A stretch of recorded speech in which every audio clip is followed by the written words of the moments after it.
We know he missed the cut at the PGA. We know he won the Masters, though, earlier this year. So is he worth the money? How can you make an argument here for him that he is worth the money? Or maybe you don't think he is. You know what? I don't think he is. Woo! It's like Star Trek. I don't have the power, Captain. He's used it all up. Like, he won 5 times this year. We're asking Scottie Scheffler now to pay off at 11-3 when you got Justin Thomas under him at 10-9. A John Rahm who's been kind of like just forgotten about and seems like a little bit disrespected, and he seems like he knows that too at 10-8. Rory playing the best golf of the season he's played at 10-5.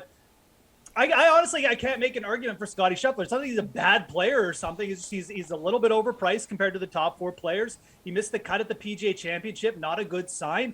I think there's still just a little bit of major championship fatigue with Scottie Scheffler. I think it's probably going to show itself at the U.S. Open, which is just a very demanding test. So, you know, again, if he was 10-3, absolutely. Like, let's get on him. He's like the cheapest of the top 4, but he's not. He's the most expensive of the top 4.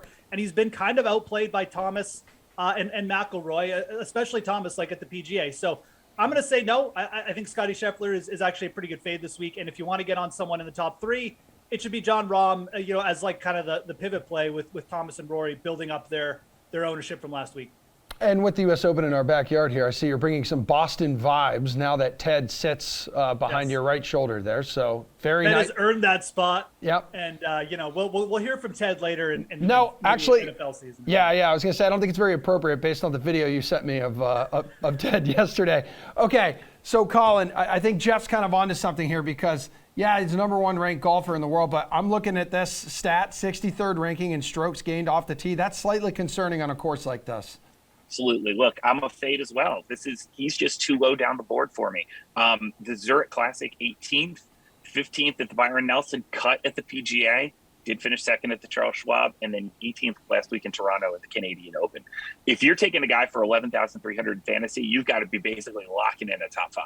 And that's not what you're getting with Scottie Scheffler right now. So he's just overpriced. You know, can he win the tournament? Sure. But this is not a spot where I would ever play Scheffler. Go down the board, find some value. There's plenty of value to be had this week. Stay away.